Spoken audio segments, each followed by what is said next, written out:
All right. Good morning, everybody. Today we are talking everything short game. Everything short game, hopefully.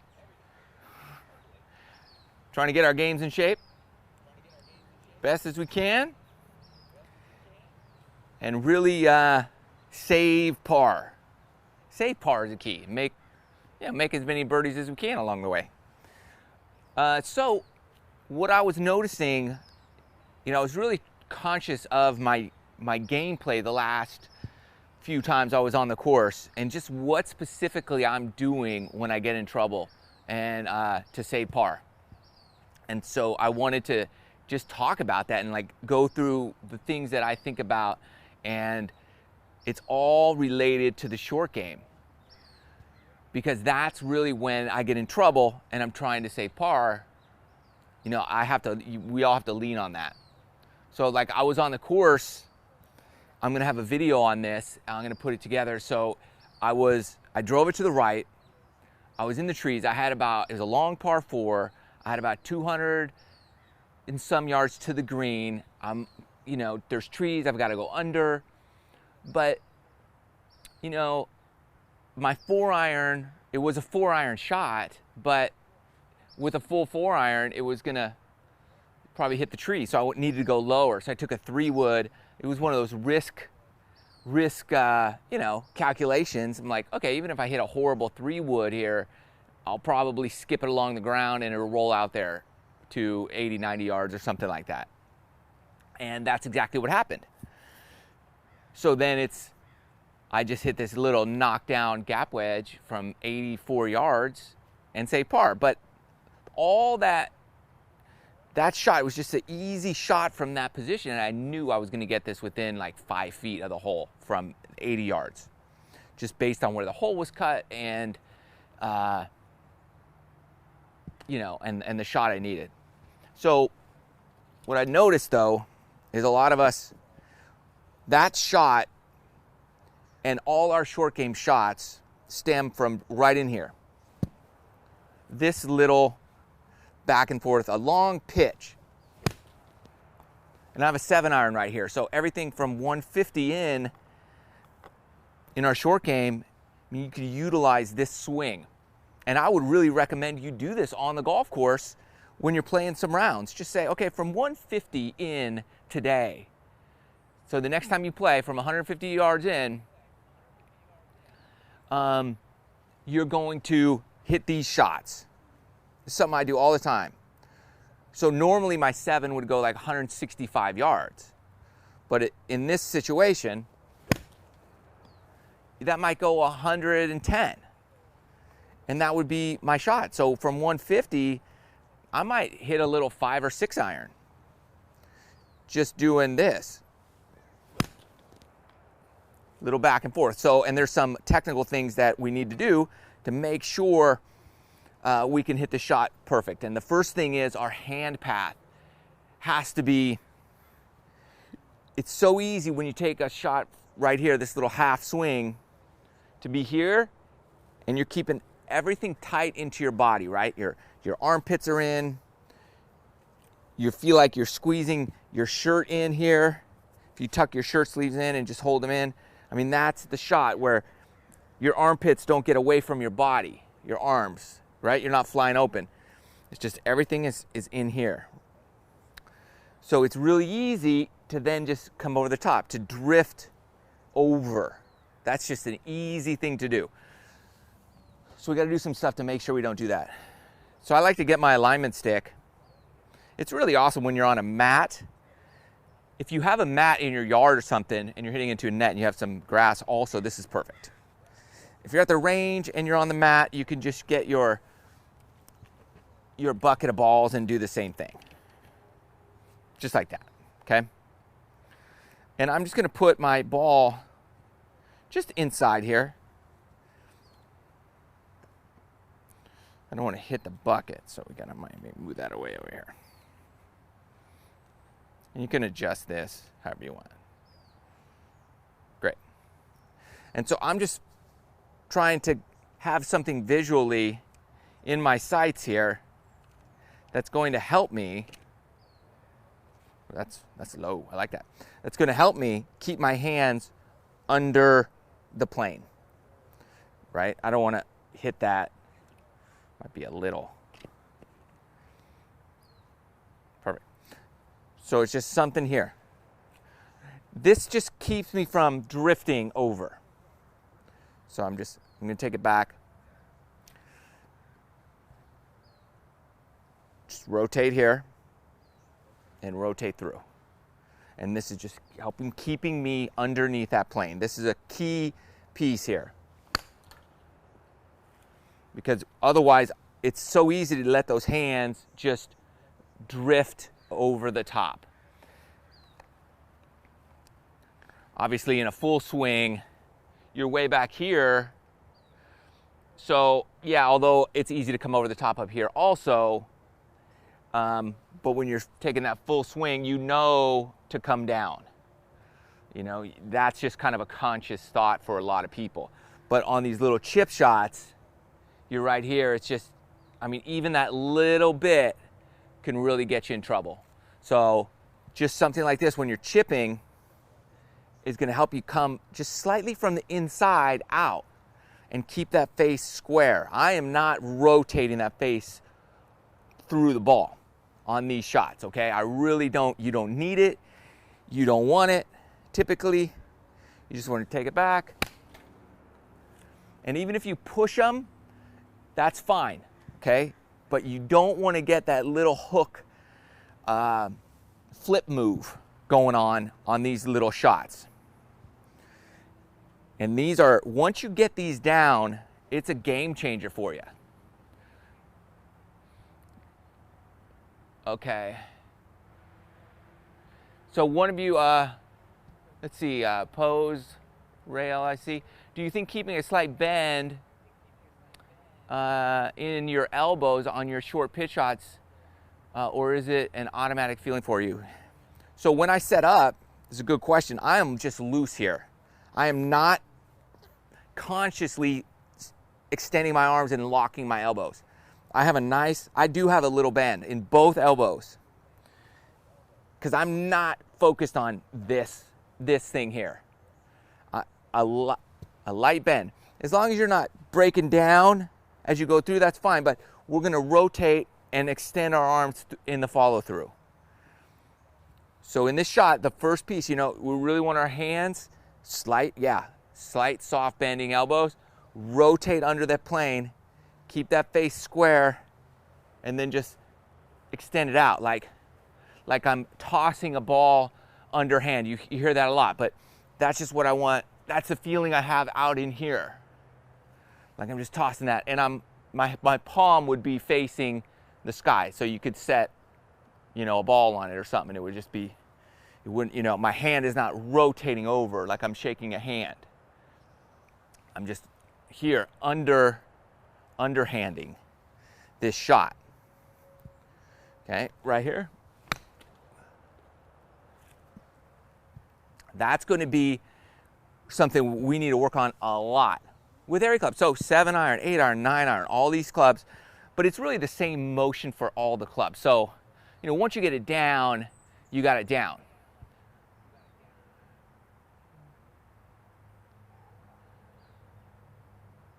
Okay. Oh, yeah, Carlos, yes, I have thought about installing a putting green. I want to do my whole yard. I just don't want to do a putting green back here. I want to do a putting green back over here with a sand trap, and then push out I have a lot of yard over here, and then I want to do it all turf for chipping and pitch shots. I can get to like 50 yards. Well, that'd be pretty far, but if I want to keep some grass, I've got 20, 30 yards from there back to here that I can hit shots. So it's expensive though. So I'm talking to some companies trying to get a deal here to do up the whole yard. So if you know anybody, that'd be awesome. Okay, Llewellyn Griffin. How do you prevent further injuries to your dominant hand if you have not played in a few years due to the thumb sprain, and a severe cut inside your hand. Okay, so yeah, I mean, if you cut your hand, that'll heal. You just got scar tissue to deal with and that kind of thing. Thumb sprain, I did sprain my thumb. It still hurts every now and then. You just got to let that heal. And then it's hard to stretch out your hands, but there's hand stretches you could do.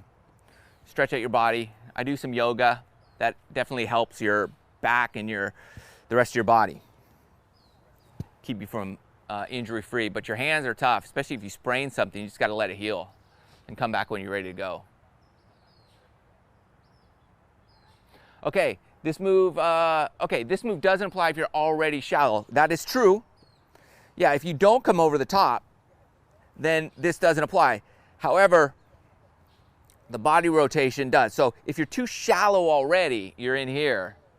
That's the thing. If you're really shallow on the takeaway, it's easy to still come over the top, and so we want to not do that.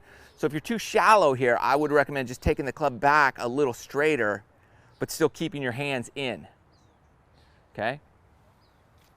So this is going to be more of a straighter takeaway. And you notice the ball started a little lower and to the left because I'm kind of out here. But yeah, I mean, if you're already shallow, that's great. You just got to keep that rotation going throughout the shot, because if you're really shallow in here and you don't rotate, you're going to hit fat, you're going to push it way out to the right, and you're going to flip your hands, and you can hit that hook shot. So if you're really shallow, you just got to really rotate around to get that club traveling down the line.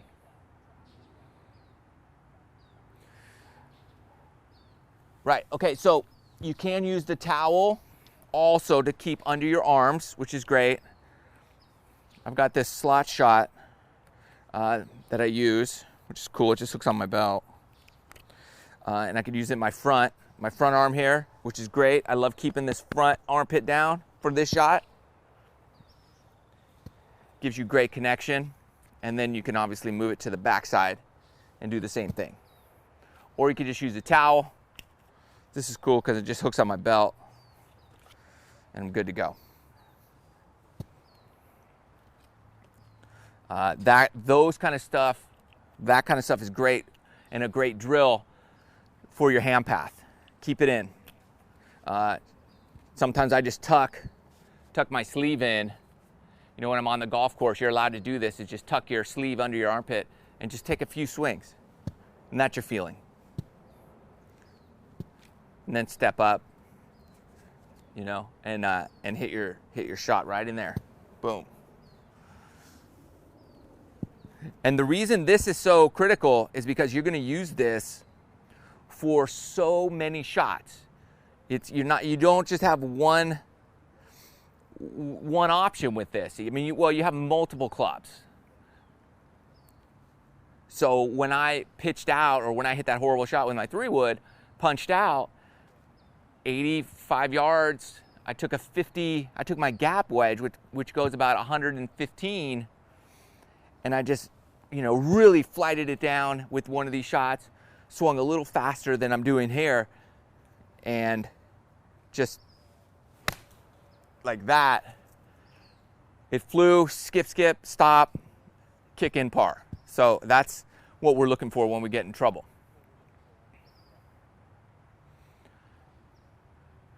Okay, should I use the same ball position with all my irons on, let's say, level eyes? So well, all your irons, I typically am pretty close with all my irons. Center of my stance is typically where I'm at. And then when I get to a 4-iron or 5-iron, I'm a little forward of that, like a ball forward. And then everything else is center. So 6, 7, 8, 9 pitching wedge. Everything else is right here in the center. I rarely back up a wedge. But that's me. I kind of come from the inside a little bit. So when I back it up in my stance, it goes farther right than I would like. So I don't like to do that.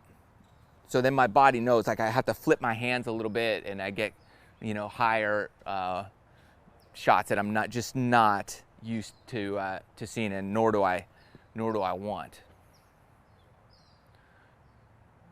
Okay. So we got a good question from St. Jones 22. Would you say your right hand or left hand is more dominant at impact? All right, so when I'm using these short, I'm not thinking about, so some people think about their left hand really coming through, you know, and backhanding it. Some people think right hand, like they're doing one of these, right? For me, I'm not thinking about either one, which hand is dominant. What I'm thinking about is my dominant thing is my shoulders and my hips. That's what I'm thinking about. This is where I feel like my dominant hand is my shoulders right in here, right? So I'm just here. And so I'm swinging this and my trunk, all that. I'm swinging my hips and my shoulders. And so I'm not thinking any hands at all. Those are just holding on to the club. So but that's me. You know, everybody's different when it comes to Or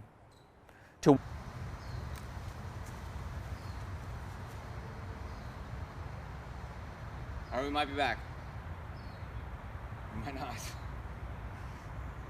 We'll see. Hopefully we are.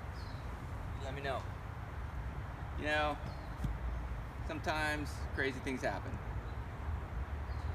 So, my apologies.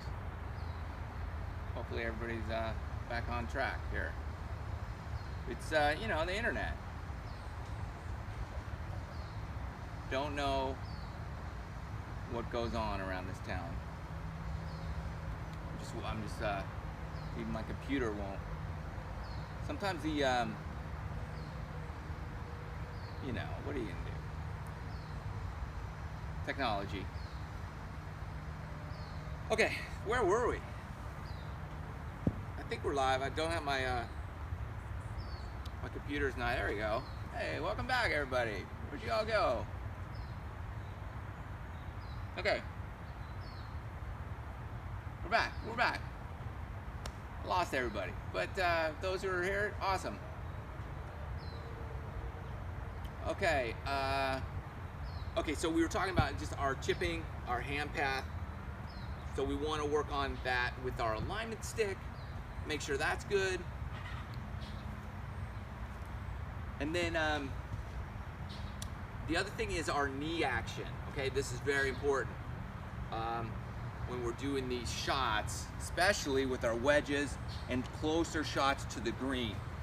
What do I got? Give me like a gap wedge or a pitching wedge or something.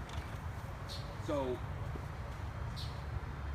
this is very important, our knee action, okay? We want to get our knees rocking, kind of circling back like this, and then out to whatever, 10 o'clock, 9 o'clock, 10 o'clock, right? So our knees, that's 12 o'clock, 3 o'clock, our knees kind of come back to 3, down to 5, and up to 10. So we're kind of going, boom. And then our body turns out to whatever, but it's 7 o'clock, okay? So 3, 5, 10, 7 with our knees and body. I know it's this is kind of a technical piece, but I've realized that that's something that's definitely going to help you. Just adjusting my camera over here. As we grow our game, is working on that knee action, because that's really critical. And I just, when you're practicing this, you know, just go, 3, 5, 10, 7, and just think knees, okay? So I'm only thinking knees. Good setup, everything's in the center, knees are bouncy, bend in the knees, and then just 3, 5, 10, 7, okay? For the right-handed player. and you're totally 100% leading with your knees. You're hitting the ball with your knees. And practice this, you know, just everything's knees. I used to watch Payne Stewart when I was starting to learn the game, and best knee action I ever, you know, that I knew of. So I would just see him, he would just kind of do this little bounce, and then he would just, and it was, for me, when I watch him, it was all lower body, all knees. So that's going to be something that's going to really help your game, because if you start taking hands out of the chipping game, then it's going to be all lower body when you're using your lower body. You know, it's like you never see a marathon runner like get the yips. Like he doesn't like forget how to run. He just runs. And that's the key in golf. But in golfers, we're so handsy that we just and we get nervous. So when you're under pressure, if you're just like, once you start those bigger muscles going and rotating, you can't stop them. They're just going to happen. You know, and I'm thinking 3, and I don't care how much knee action I have on my short game. For me, that's a good thing. And I think when you start moving your lower body, as long as you're not swaying, so that's why your feet are close together here, and your knees are just doing a little figure 8 almost. Just thinking. And you stop thinking about your hands and ball contact. What's my handicap, more or less? It's a 0, it's a 1.2 sometimes.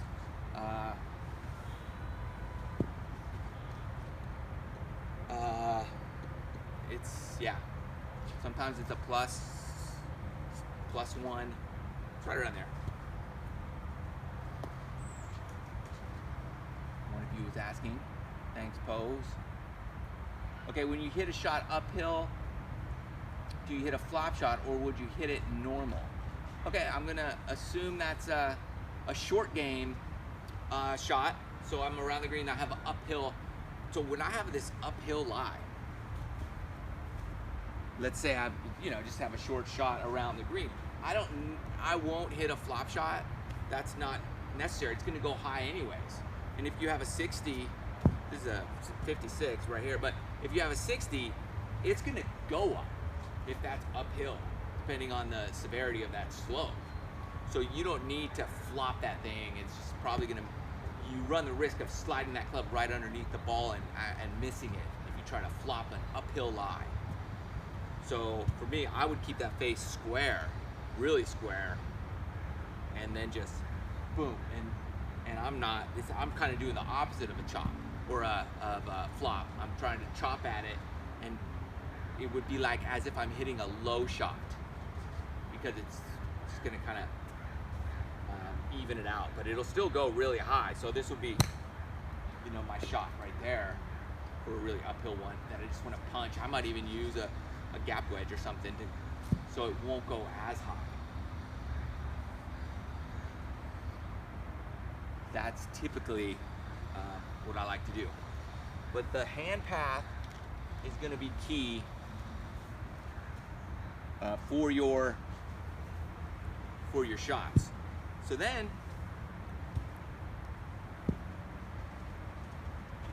anytime that pin is middle of the green or further than that, I go, even if it's, in general, if it's in the center or back and into that flag. Okay, so I'll have 100 yards. This is an 8-iron. I'll hit an 8-iron in there and just knock it down, because these shots are so easy. I'm taking out so many variables in the, in my swing. I'm not getting up here and trying to swing as hard as I can with a sand wedge or something. Once you learn this shot, you're going to want to use it all the time because it's such a fun shot to play. So even when I'm in trouble and I have to punch out to 100 yards or 80 yards, I'm really licking my chops because it's an opportunity for me to hit one of my favorite shots. And that's what you got to look at is, can you have a favorite shot that you're going to hit that's going to allow you to, you know, show off your abilities. And once you get this, trust me, you're going to want to show this shot off a lot, because it's just a lot of fun. There's been, you know, in a number of times I'm in a par 5, it's like 270, you know, I'm like, I could get there. There's no trouble. You know what? But if I put it, you know, if I just hit it 200, then I have my shot. If I hit it, I can hit it 180 maybe and have the shot I'm looking for. Right in there, and really practice in and focus, because especially if that pin is middle or back, then I'm looking at, okay, if I hit a wedge, it's gonna bite a little bit faster. But if I want to just pitch my 8-iron right on the front of the green, it'll hit and roll back to that hole. And so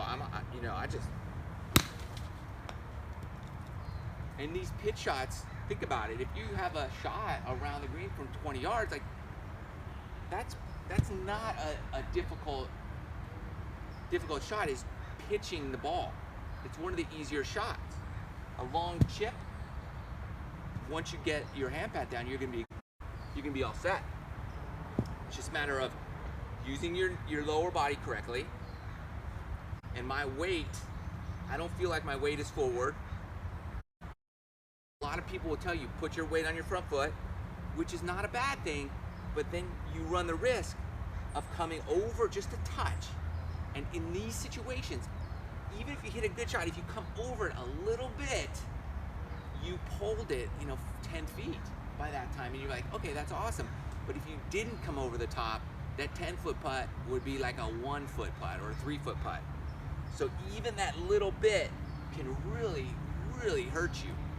So for me, putting that weight on the front foot promotes me coming over the top, and it also promotes me coming a little too steep on the ball. And I really don't want to come too steep on the ball, because then I run the risk also of hitting it a little thin, and then my go-to shot is going to run out a lot farther than it would normally. So my weight is 50-50, always bouncing my knees a little bit, and I'm feeling just the relaxation in my shoulders.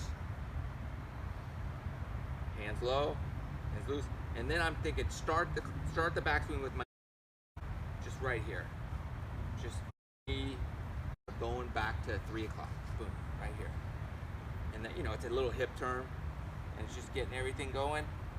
And if you start your swing with your knees, then you'll start your downswing with your knees. But if you start with your hands, then you'll start again with your hands, you know, with a tendency to again come over the top. Because if you're up here and you start with your hands, just you'll pull your hands out a little bit. And if you pull your hands down, then again you start getting too steep on the ball as well. And so we're going to start with our knees on the backswing and the forward swing. Bounce it out, 50-50 weight, take it back, and rotate through.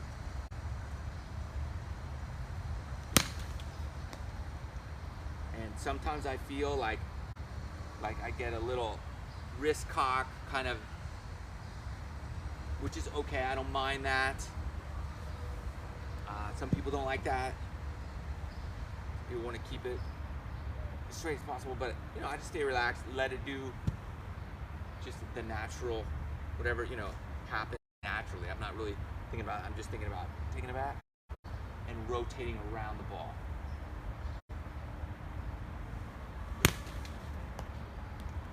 And again, you want to stay long here. There's a mouse over there.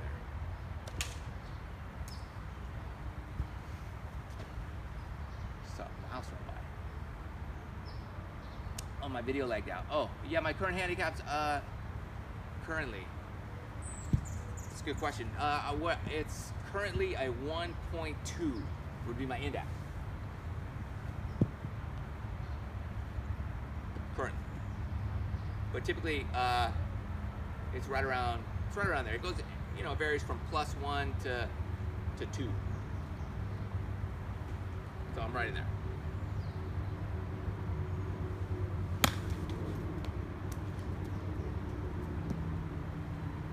All depends where I play. Wife and 3 kids. They're inside right now, getting ready for school. First day of school today. Get those kids out of the house. Get out of here. First day of school. We're back at it. All right, where's everybody from? I want to know. Where are you guys watching from?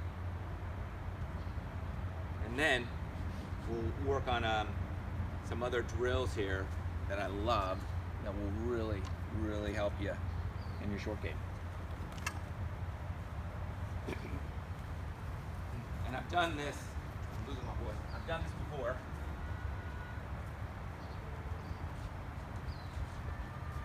But it's definitely something that, I always go back to, because I just want this little basket that I'm gonna chip into. And so whatever distance you have, this is how I learned. Oh, I get Texas, Southern California. I'm in Southern California. Thailand, welcome, Detroit. So this little drill, I used to use a coffee can when I learned the game, and I would do it maybe, anywhere from 5 yards to 20 yards. And just use my wedge. I have a 60-degree wedge, and I'm just really trying to get that in the basket. And that was way too far, right? So, too far again. So, this is gonna just help you develop amazing feel. And if you're in your yard, I love it off a mat because it's such a tight lie. You're gonna start learning to feel the bounce of the club a bit more. And Hong Kong, Ontario, Liverpool, New York.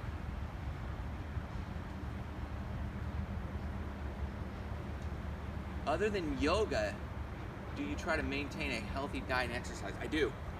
So I'm a little, my family's a little crazy about that for many reasons. So that's a little dark. We shop at the farmer's market, so we buy all organic. So we try to eat healthy that way. I keep sugar primarily out of my diet as much as I can. Don't want to have too much sugar in my diet.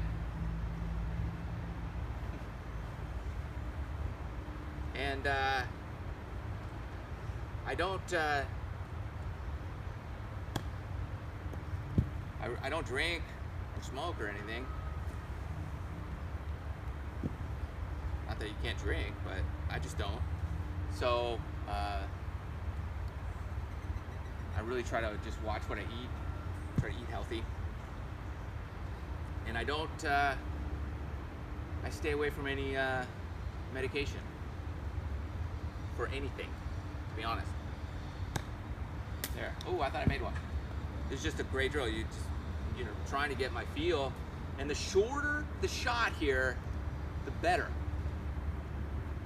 The shorter the shot is going to help you develop your feel a lot better. And right now I have this Mac Daddy 60-degree wedge, X grind 12 degrees of bounce.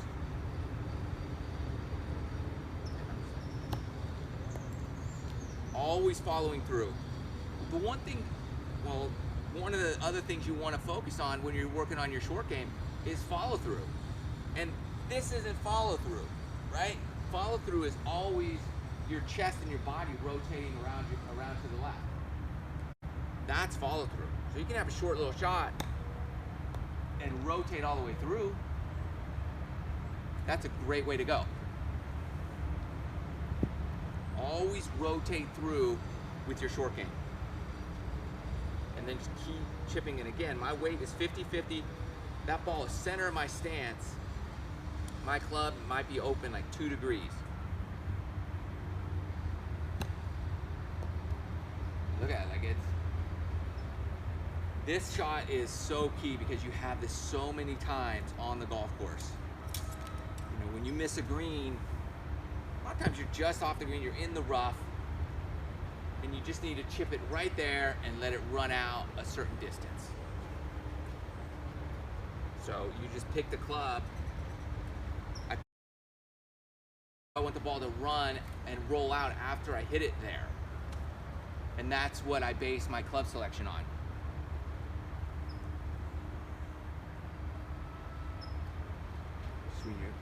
What degrees of wedges? So I have like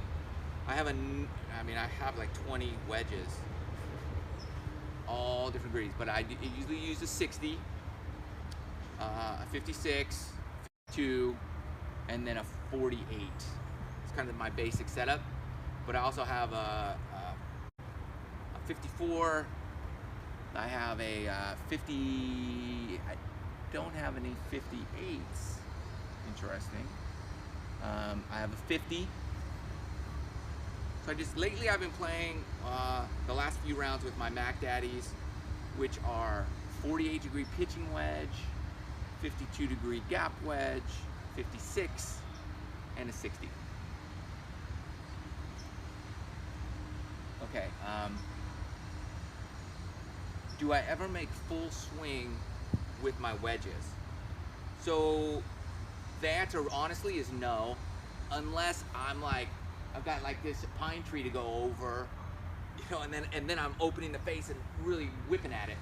Then I make, yeah, that would be like kind of the only time I would make a full swing. I never make full swings with my wedges. It's always right in here, and I'm like, this is my follow through. And if you see me on course, on some of my course videos, every time I have a wedge in my hand, you'll see that, you know, my follow through is right in here, because I'm not ever trying to make a full swing with my wedge. You just lose control.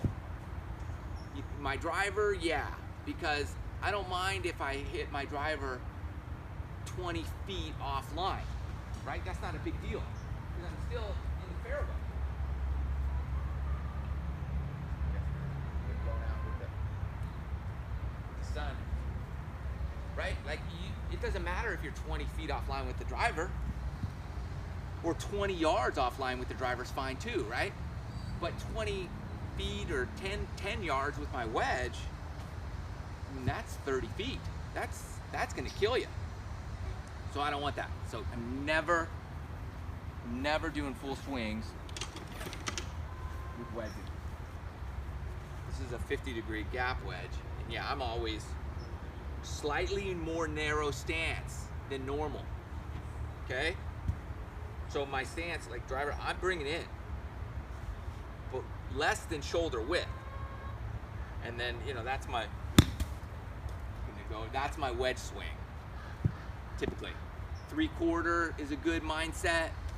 Some of you have really long swings, so you want to think half swing, just right here. That's why I want to give you these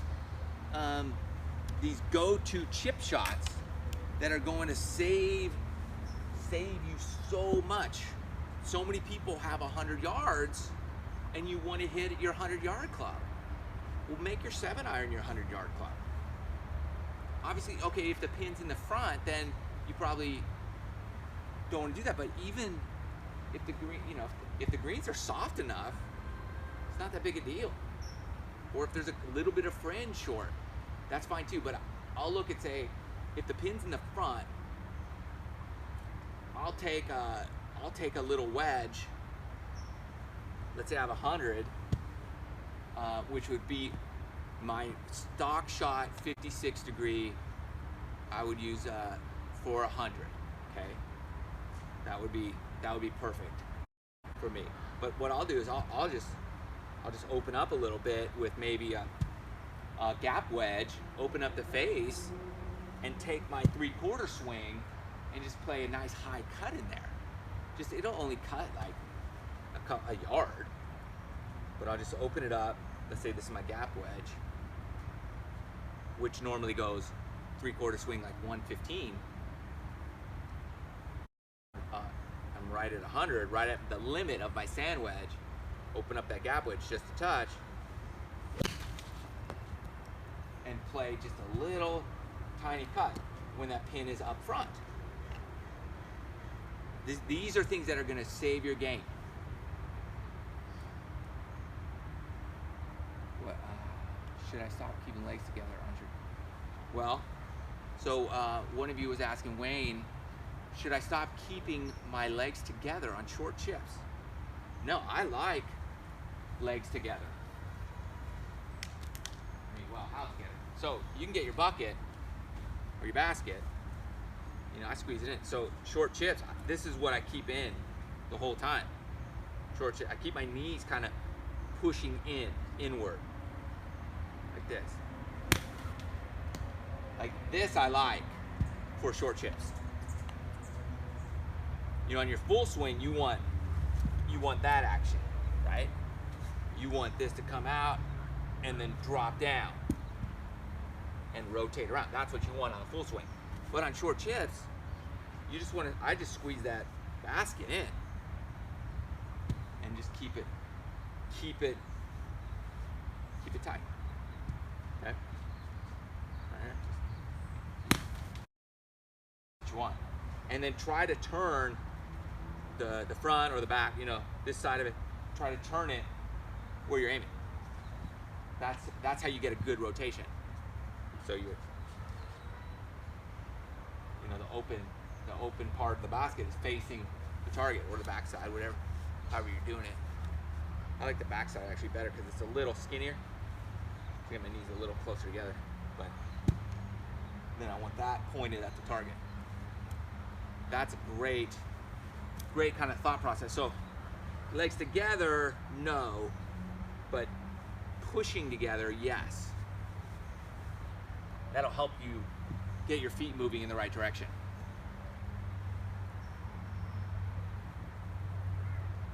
Okay, how do you get a good gapping between my 9-iron, my 54, 58 wedge when using the 3/4 swing? Okay, so you have a 9-iron, which is about, let's say, 40 degrees. I'm not exactly sure.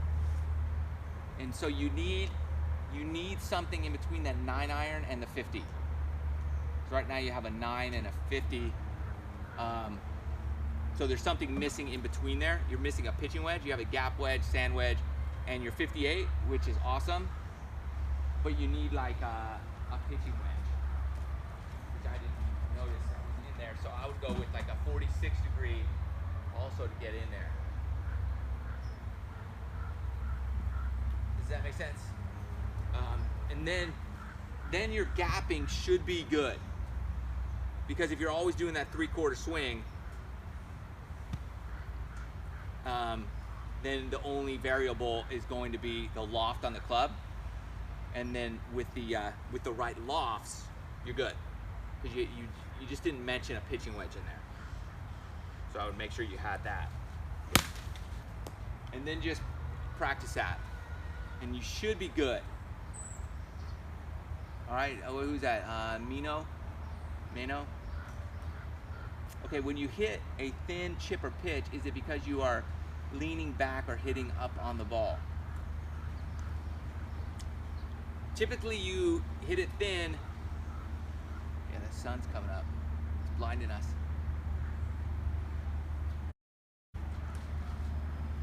Whew.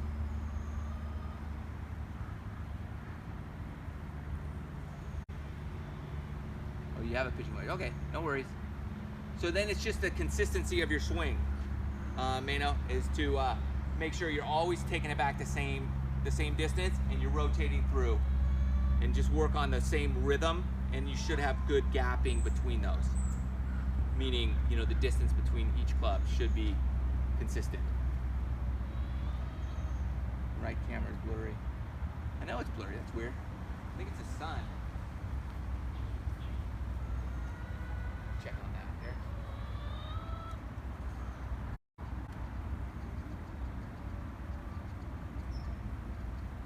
Yeah, the sun is cranking out. Jamming out here early in the morning. So we're trying to get things squared away. We've got a few minutes left. It's just another disaster. We might have to change the time again. In the morning, I gotta fix all that. Okay. So we'll just deal with it for the next few minutes. So why do we hit it thin when we're chipping? Yeah, I mean, your weight could be back. If your weight is back, you're gonna come up and you're gonna hit it thin, right? If your weight is 2 foot on your back foot. Okay, then you're gonna hit up on it, and yeah, you're gonna hit it thin, right? So that's why the reason you probably hit it thin is because you're not rotating through. If you rotate through, those arms are just gonna naturally drop down. You know, you're trying to keep your hands tight to your body here as you rotate, and that club will just bottom out. So you just stay relaxed, and it's, yeah, your weight is back, which causes you to hit up on the ball. So don't shift your weight to your back foot, rotate around here with your knees, and then rotate will transfer your weight for you. Okay, and I'm always finishing obviously on my toe or just kind of like letting that foot come up a little bit. And that should cure your thin shots.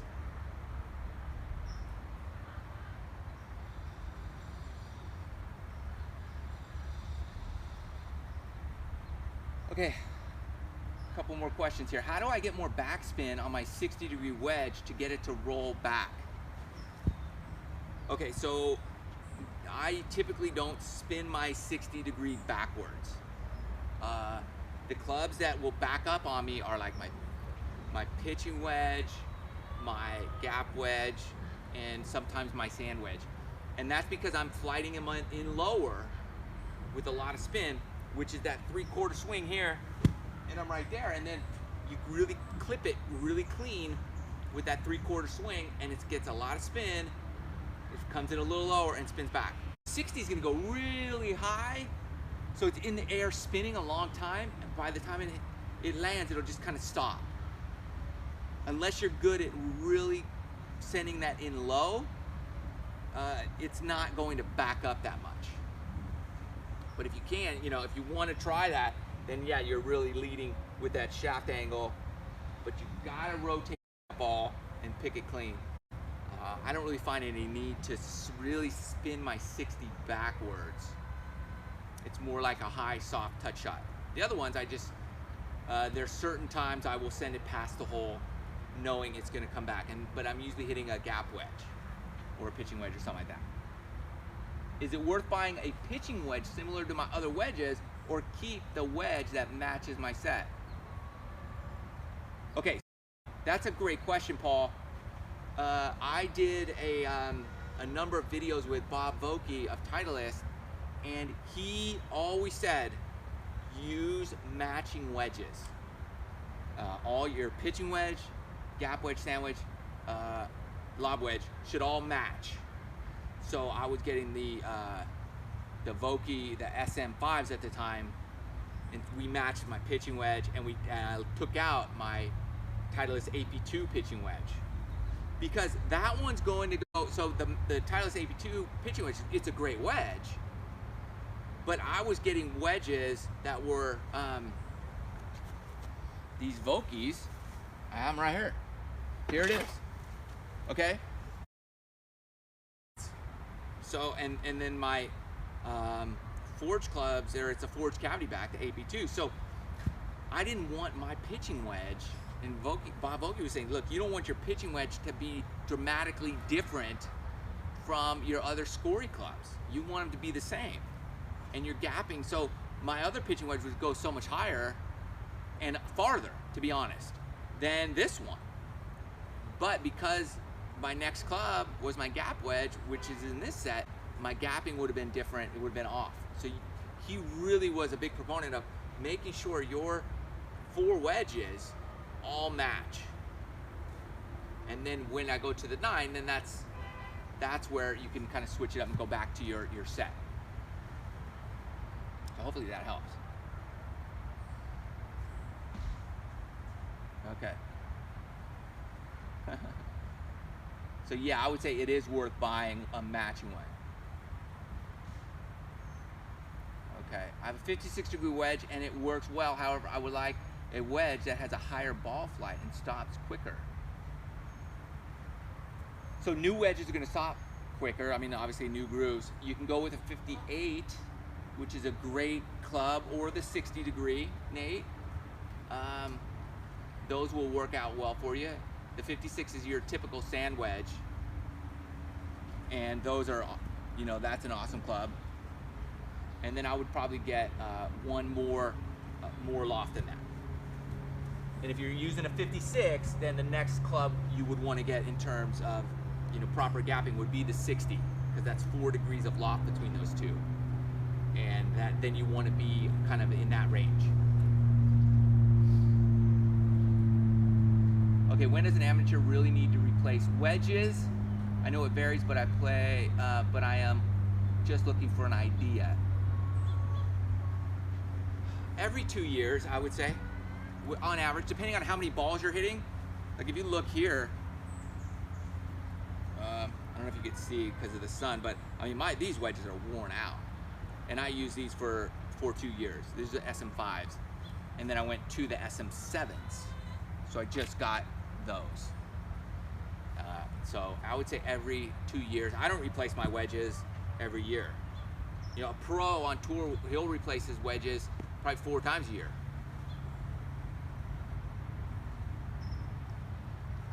Should I buy used wedges? That's probably the one club I wouldn't buy used. I would buy new. I just think those are your scoring clubs. You know, you could buy used irons, but just the wedges I would buy new. That would be my recommendation. Which wedges do I like better for my game? Callaway, Mac Daddy 4, or the new Titleist wedges? You know, I have both sets, and I keep going back and forth, to be honest. And right now I've been using the Mac Daddies, trying those out, and I think the difference for me at the moment is the grip. The Titleist, they come standard with the grip's a little bit thicker, and I think I like a little thinner grip. So I've been having some good success with my Mac Daddies, but I'm going to switch the grips on my Titleist and see if that works out too. But both those are great. A lot of companies, I know TaylorMade makes awesome wedges. So there's a lot, and I mean, there's a lot of great wedges out there. So you got to go with the look and feel that's going to be best for you, and try them out. And then you'll be like, oh yeah, that's what I like. I like this. I don't like that. You'll be all right. All right, that's it for today. Sorry for the technical glitches. You know, that kind of stuff happens. But sorry, sunlight is crazy, so we're gonna have to alter kind of our start time for next week. Hopefully the heat is gone. We can go back in the afternoon. Let me know your thoughts. Got new videos coming out this week, tomorrow, next day, all that good stuff. Gotta get my kids to school. So anyways, peace out. Have a rock and roll day, and we'll see you on the next video. Thanks for watching. Hold on.